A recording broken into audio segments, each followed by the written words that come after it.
Okay, hello everyone. Well, this is the second time I'm playing the game called Leningrad 41. I really enjoyed it the first time I played it. I left a, kind of review, some lessons learned, some general impressions and everything in a separate thread on Board Game Geek as well. And this time I'm just going to have my first attempt at posting a video. Quality-wise, I mean, when it comes to the imagery and everything, it might not be fantastic and everything, or at least not as good as I would like it to be, or as you would like it to be. But I just hope that, you'll enjoy watching it anyway, and maybe, get to learn the game. So maybe it's going to be a kind of how to play video. Okay, well, we're starting in July, which is the usual starting point. I will be playing the campaign, and I will be using all the optional rules. Now, I'm not going to post a 3-hour-long video or anything, don't worry. What I am going to do is, first of all, I'm just, this is going to be a tryout first anyway. So I'm going to just play a couple of impulses, just so you get the hang of it. So as I said, we're starting in the July 41 turn. I've already done the setup to save a bit of time. If you want to know how that works, just check out the video that Emanuele himself posted. It can also be found here in the video section. And it's also, I think, very well described in the rule book. Okay, so let's just get going. As you can see, hopefully, here it is. The Germans have the initiative disc. So they have 3 options. They can play a pass, which of course would be the silliest move you can possibly imagine, because more than likely the Russians will do exactly the same, and that will take us right into August. And of course the Germans don't want to forgo a month of ideal campaign weather, so they're not going to play a pass.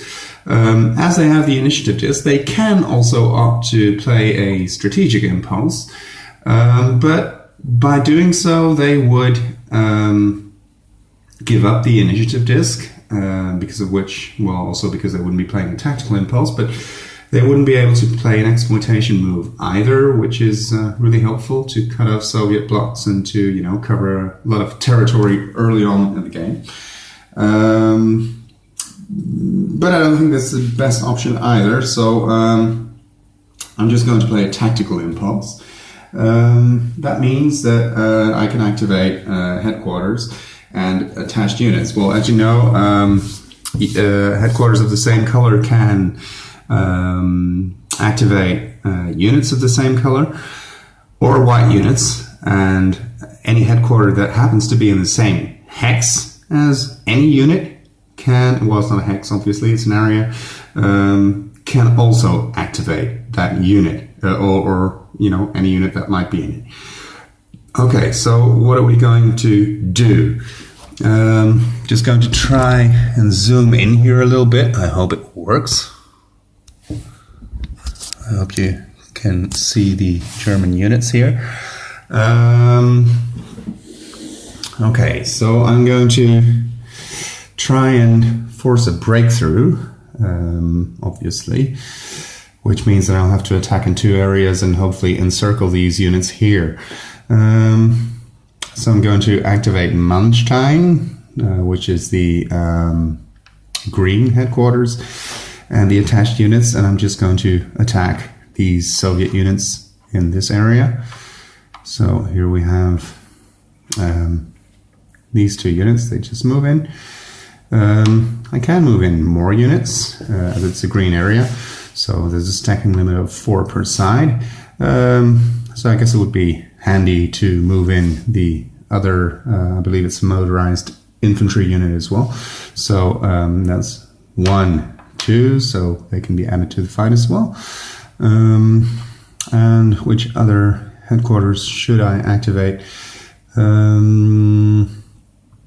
I think I'm going to activate I'll have to activate that one. Let's see if I can get there. The yellow one. Then there wouldn't be any tanks. That would be a problem because I wouldn't be able to blitz. I need fast units to do the job for me. But I'll activate the 2 headquarters then. I'll activate this one and put it here, so it's adjacent to the Soviet unit across the river, but still adjacent. And that's because this way they'll be able to add their artillery, which otherwise they wouldn't be able to do. These 2 German units are moving in, and this one is coming from across the river. That's correct, which actually also happened with some of the green units I see now. To mark it across the river, I'm going to put a blue cube onto it. Now, which one actually crossed the river? That was just one of them. I believe it was this one. The other 2 did not cross the river. They already established a bridgehead. Let's not forget the artillery. That's the 18th. And this is the... which other army was it? Manstein. It's the M. Yeah, he's adjacent as well. There. And yeah, I actually should have activated all the headquarters before moving any units. So what I'm doing now is not entirely legal, but okay. I wanted to activate, I did mention it, I wanted to activate this headquarters as well, because otherwise I would not be able to perform a blitz move. That does mean that it cannot attack there, but it will have to go around, which is possible because there's, 4, stacking limit of 4, it's green terrain. So, I think I'm going to retreat this one. So 1, 2, 3, but by doing so it does cross a river. I'm not entirely sure if that affects anything.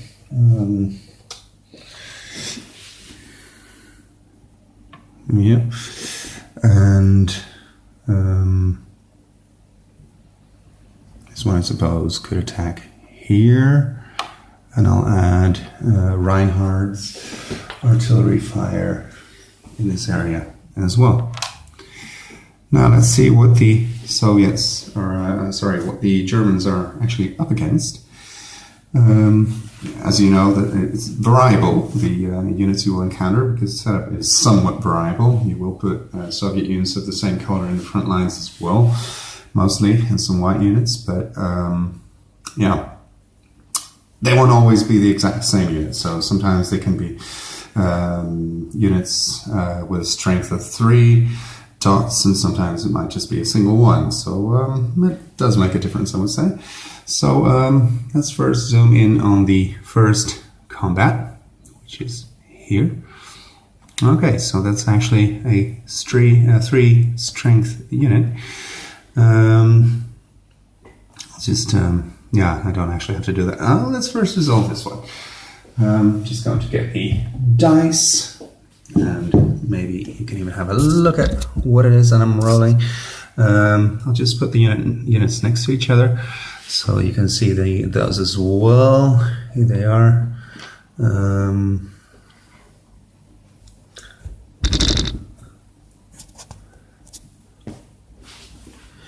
Yeah, that's 2 4 strength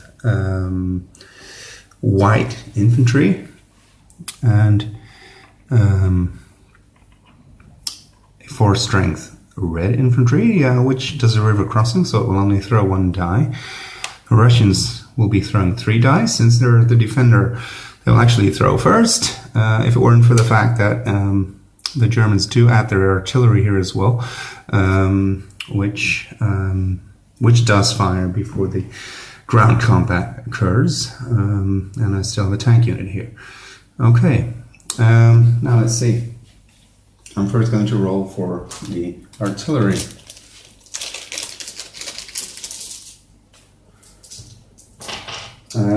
Since the headquarters strength is 4, the artillery will be rolling 4 dice, and it will hit on a 5 or 6. So let's see what we're going to roll.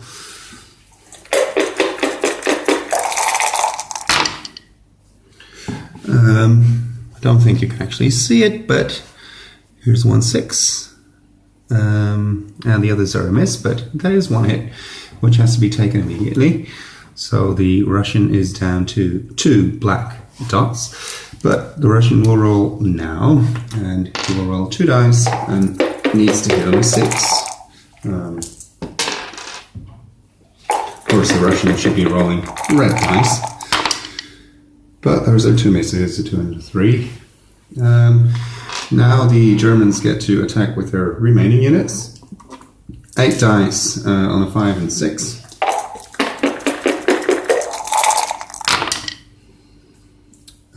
Those are all misses. Well, the first 4, that is. The second 4, those are 2 hits. So that's enough to eliminate the Soviet unit, which goes back into the drawback or in the reinforcement pool, as you will. I use the drawbacks that came with the Kickstarter. Yeah, so the other 2 units don't actually have to attack anymore. Now, I do believe despite the river crossing that they would be able to blitz. I'm just going to look that up later. So I'm just going to leave that unit open. Yeah, I think you can see it. The other 3 I'm going to put upright again, because they cannot do any blitzing or exploitation or whatever. Okay, let's move on to the second combat, which happens in the adjacent area. There's 1 Russian unit again, 2 dots, and 1 motorized German infantry. Also 2 dots, but white dots sitting at a 5 and 6. And Reinhard's artillery is adjacent, so we'll add its fire as well. So he's going to throw 4 dice, hitting on a 5 and 6. That's not too bad. That's 2 hits already. So that clears the area. The Russians don't get a chance to defend themselves. The Russian army is destroyed in combat, so it goes. Sorry about that. So it goes back into the drawbag. The motorized infantry is put up. Well, it's not put upright because it's a fast unit. It would be able to blitz, I believe, or at least to an exploitation move, at least theoretically speaking. Okay. That's the second combat. We have 1 more. Let's see what Manstein's units are up against. Okay.